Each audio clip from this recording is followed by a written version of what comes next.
wabarakatuh. Selamat siang, salam sejahtera. Untuk rekan-rekan media, terima kasih. Jadi tentunya saya berbicara ini tidak lain dan tidak bukan adalah untuk mengkerucutkan pokok permasalahan ke satu titik, yaitu penyelesaian pokok permasalahan tentang penguatan kami. Jadi pada saat di TV One sebenarnya itu sudah ada niat baik, kemudian tanda-tanda baik untuk menyatukan pendapat kepada satu pokok permasalahan tadi, yaitu pengobatan Agus. Kalau saya lihat memang Agus, ya saya harus jujur terbuka, memang kondisinya memang memprihatinkan ya. Yang matanya sudah menyempit, tangannya memang saya lihat luka bakarnya memang besar ya. Cuma memang ya inilah yang saya katakan tadi, harusnya dia jangan ditampilkan terus. Ini kan jadi bahan publikasi terus. Dan juga saya berharap Agus jangan lagi memberikan suatu gestur tubuh, bukan jadi mengundang simpati orang, jadi mengundang antipati orang. Sudahlah, cukup aja, kau fokus aja kepada apa yang sedang dilakukan oleh kuasa hukummu di dalam menyatukan visi dan misi dengan kuasa hukum kita dari Vianopi. Ya mudah-mudahan dengan perjalanan ini semua dalam waktu singkat akan segera terselesaikan. Yang perlu saya ingatkan kepada kita semua, saya tetap menyatakan apabila ini mau diselesaikan di dalam satu pokok permasalahan, harus melibatkan 4 pilar tadi, ya. Yaitu penggagas, penyelenggara, ya. Yaitu Vianopi sendiri, yayasan yang harus dihormati, ya. Terakhir, yang tidak kalah pentingnya adalah kuasa dari para donatur. Yang saya sampaikan tadi, keempat pilar ini berdiri bersama-sama menyelesaikan pokok permasalahan. Kalau dengan kepala dingin pasti selesai. Yang penting satu, jangan tunjukkan keakuan kita. Itu yang paling penting. Ya. Karena ketika kita menunjukkan keakuan kita, ya sudah buyar semua. Yang kedua, udahlah, kita nggak usah lah menerapkan pasal berapa. Orang kelihatannya udah tahu kok. Jadi jangan menunjukkan kehebatan kita untuk menerapkan pasal berapa. Ini kita tidak mau berdebat dengan pasal-pasal. Nanti kalau mau berdebat ada pasal-pasal, nanti di pengadilan aja, jangan di situ. Oke? Di dalam forum seperti ini kita menyelesaikan secara jernih, rasional, sehingga pokok permasalahan yang diharapkan oleh seluruh publik, diharapkan oleh seluruh netizen, diharapkan oleh rakyat Indonesia selesai. Persoalan bukan persoalan sulit kok. Kita aja yang suka mempersulit, gitu loh, kira-kira gitu ya. Oke. Saya udah pernah menyatakan nih, kok ada lagi lari dari konteks permasalahan. Saya pengen nanya gitu loh, kira-kira kesalahan yang fatal dari Novi ini apa sih? Gitu. Sudahlah, kita ambil yang positifnya saja. Kalau kita mengorek kelemahan orang, yang takutnya nanti yang mengorek kelemahan orang itu justru banyak kelemahannya. Pas dikorek kelemahannya, itu namanya kualat, baru tahu rasa, ya. Makanya memercik air di dulang akan kepercik muka sendiri. Pada saat kau memperlakukan orang tidak manusiawi, kau juga akan diperlakukan orang manusiawi. Nah, jadi kalau seandainya dikatakan mensomasi, yang mau disomasi apa, landasan berpikirnya apa, gitu loh. Ini saya nggak habis pikir kadang-kadang, ya. Ayo mari kita dengan kepala dingin, jangan lagi membuat hal-hal yang di luar konteks kita. Nanti orang akan mengatakan bahwa kamu tuh datang belakangan cari panggung, hanya untuk berbicara tentang siapa aku. Yang kita bicarakan itu adalah penyelesaian kok. Kok ngapain merembet kemana-mana, menyamber kemana-mana, jadi makin nggak jelas. Tolonglah, otak itu jernih, ya. Pikirkan bagaimana penyelesaian, jangan keegoan kita, kehebatan kita. Nggak ada yang hebat, ya. Kalau kau menunjukkan kehebatan, kau paling lemah sebenarnya. Sekarang kita lihat parodinya yang bagaimana dulu, ya. Kalau parodinya itu hanya sekedar mengingatkan saja seperti pokok permasalahan, saya rasa nggak ada masalah, ya. Tapi saya harapkan juga kepada kita, ya sudahlah, masalah parodi itu dihilangkan lah, ya. Yang sudah berjalan selama ini parodinya sudah cukup sampai di situ aja. Gak usah mengasumsikan suatu permasalahan dengan bentuk parodi itu, siapapun, ya. Kalau dari pihak saya katakan ya sudah cukup lah, ya. Jangan lagi melakukan hal-hal itu. Sekarang kita fokus saja ya. Jangan mencari critical point yang tidak penting. Siapapun itu, baik dia pihak Agus dari pihak kita. Ayo sama-sama berpikir jernih, selesai pokok masalah. Jangan mau ditunggangi oleh orang-orang yang akan memperkeruh permasalahan. Itu kira-kira ya. Sebenarnya sudah tahu ya. Apapun yang disampaikan oleh yang bersangkutan, ya, Alvin Lim sudah menyentuh kepada aspek pribadi, bahkan sudah mendiskreditkan, bahkan sudah bentuk fitnah yang belum punya dasar hukum yang kuat. Saya rasa sah-sah saja ya. Maka saya katakan di dalam wawancara saya tidak mau mendorong orang untuk berperang. Tapi kalau memang harga diri daripada Novi sudah terinjak-injak, ya dia punya hak untuk membela diri. Untuk membuktikan kepada publik bahwa saya tidak seperti apa yang diduga itu. Makanya kalau mau melaporkan dia, sah-sah saja. Dia kan juga merasa terhina. Kalau dia tidak membuat satu langkah action, orang berpikir bahwa itu betul. Jadi kalau mau melaporkan itu sah-sah saja. Nggak ada yang tahu. Buktikan saja nanti di pengadilan bahwa apa yang disampaikan oleh Alvin, kemudian dipertanggungjawabkan oleh Novi, itu nanti kalau sudah terbukti, yang saya takutkan itu kalau aspek dari permasalahan itu kena di Undang-Undang ITE, kena ya. Sudah menyentuh kepada orang lain, sudah menyebutkan nama, nggak ada istilah, ini kan dipolitisir lagi. Nah, saya kan nggak mengatakan dia pelacur, saya kan mengatakan apakah pelacur. Loh, kenapa kok asumsikan apakah pelacur, maksudmu apa?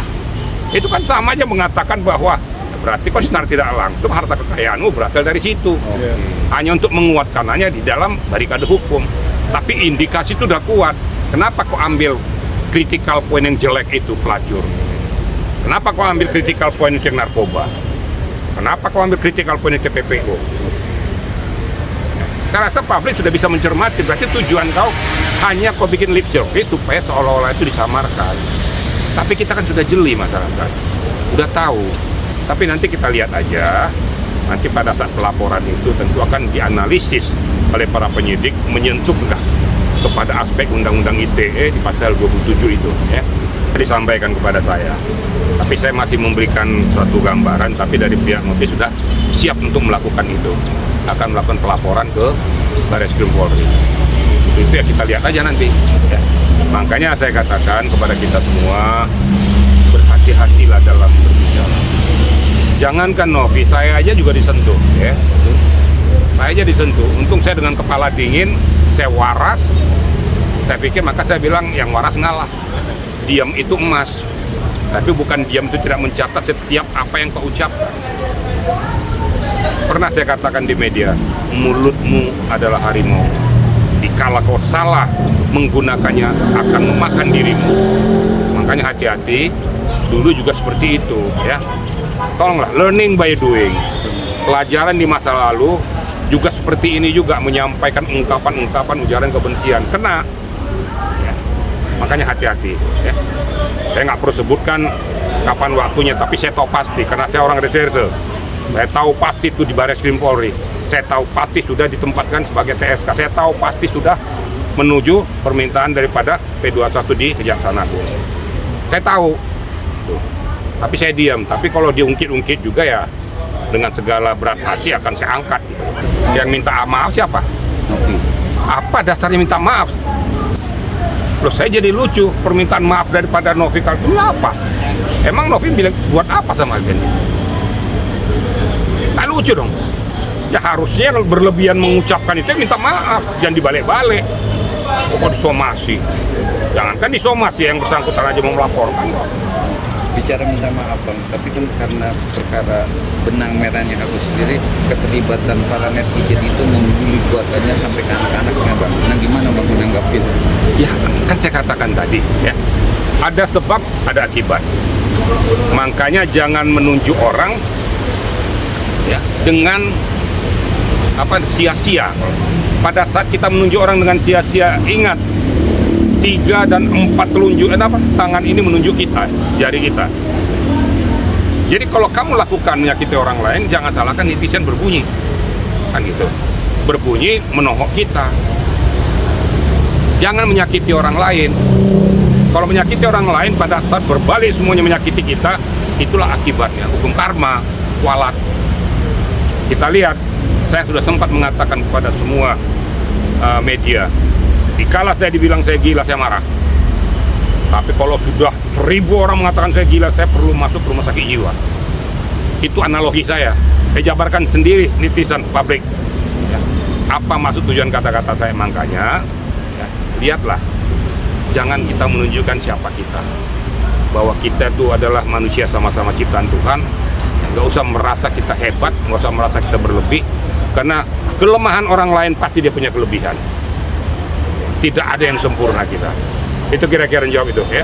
Bang, tapi akhir-akhir ini dan semalam pun juga ada hitam di atas putih bahwa Firdaus bergabung dengan Hakim Lim untuk menjadi kuasa hukumnya untuk ya ini perkara si Novi sendiri. Abang menanggapi ini gimana, Bang? Saya nggak mau ngasih komentar lah ya. Firdaus juga adik saya sebenarnya ya. Saya katakan Firdaus juga adik saya ya. Sama-sama dengan saya dan dia tahu siapa saya. Saya nggak mau memberikan komentar tentang apa langkah-langkah yang dilakukan, silakan saja ya. Karena bagaimanapun dia sebagai lawyer, silakan. Saya kan nggak mencampuri urusan orang. Itu kan hak pribadi dia. Mau dia berteman dengan siapa, mau dia berteman dengan orang lain. Tapi kepada saya sendiri, dia sudah klarifikasi, minta maaf juga. Dan dia sebenarnya adik saya. Makanya saya kaget pada saya dikatakan itu, dia WA saya. Bang, gini-gini bang, udah deh, tenang aja. Abang itu pemaaf kok. Ya. Saya nggak mau, pada saat saya benci pada seseorang, itu justru beban pikiran bagi saya. Jadi clear semua kok sama tetap mau diambil langkah itu silakan saya nggak perlu komentar apa-apa. Bicara clear Bang, akhirnya kan pihak dari PH-nya sendiri atau Farhad Abbas sudah mencabut 2 laporan, yaitu laporannya si Denny Sumargo atau siapapun. Abang menanggapi ini gimana? Positif saja. Udahlah, bukan ujung dari pokok permasalahan melapor ya. Kita kelihatan jadi dangkal hidup kita ini kalau hanya melapor. Alangkah enaknya kita sebagai budaya bangsa Indonesia saling memaafkan, ya, bergandengan tangan, ya. Seperti sama Farhad Abbas, saya sampaikan kepada rekan-rekan juga supaya jangan salah pengertian. Kalaupun saya memberikan konstruksi hukum itu sesuai dengan analisa hukum. Tapi saya sampaikan juga kepada rekan-rekan semua, Farhad Abbas itu adik saya, udah puluhan tahun kenal dengan saya. Ya. Sebelum saya kenal semuanya ini, Farhad Abbas sudah kenal dengan saya. Semasa saya berpangkat letnan kolonel sudah bersama dia. Jadi saya tahu siapa Farhad Abbas. Kalau saya mau diadu dengan Farhad Abbas, saya nggak mau. Itu adik saya kok.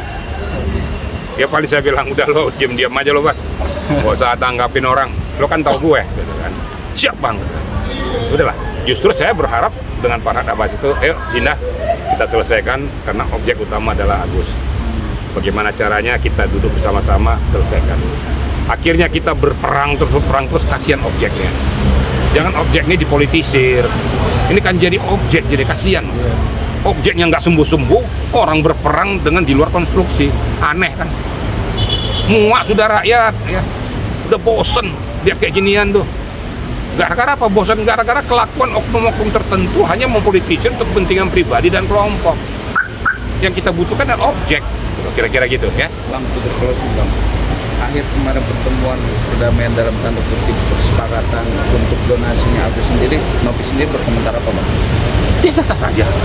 Novi itu sebenarnya jujur ya, saya bukan gara-gara dia kuasa hukumnya. Novi itu sebenarnya menyerahkan kepada kita. Dia tidak berpikir untuk mengkangkangi uang itu. Belum. Dia berpikir bagaimana penyelesaiannya tapi sesuai dengan konstruksinya. Kalau memang untuk obat ya untuk obat lah. Masalah nanti udah diselesaikan ada lebihnya, ya nggak ada masalah kalau kita serahkan kepada si Agusnya untuk kehidupannya. Dia memang sudah cacat permanen memang ya. Saya udah lihat. Jadi Novi nggak ada masalah kok. Jadi jangan dibilang Novi itu merasa bahwa dia mau mengkangkangi. Tidak, saya katakan. Novi kooperatif kok. Jadi intinya dia siap untuk dana. Oh sangat siap. Sangat siap. Tetap masih melibatkan Kementerian Sosial. Alangkah baiknya. Ya. Agar clear, berarti lembaga negara dilibatkan, jadi tidak ada lagi komentar macam-macam. Jadi 4 pilar dengan lembaga negara sebagai mediator, memediasi semua ini, clear permasalahannya. Jadi nggak ada lagi yang macam-macam masuk di dalam lingkaran ini untuk memperkeruh situasi. Kira-kira gitu, ya. Kata duit, Ya. bilang kata duit, itu duitnya si Agus dibantah. Semua itu, ini ya, ingat pengertian saya nih. itu uang untuk pengobatan mata Agus, bukan uang Agus. Ataupun uang donatur. Uang donatur betul, tapi ketika uang Novi juga tidak. Oke. Donatur punya uang dititipkan, diakumulasikan di Novi, itu diselesaikan. Kira-kira gitu ya. Oke. Oke. Oke, Paman. ya.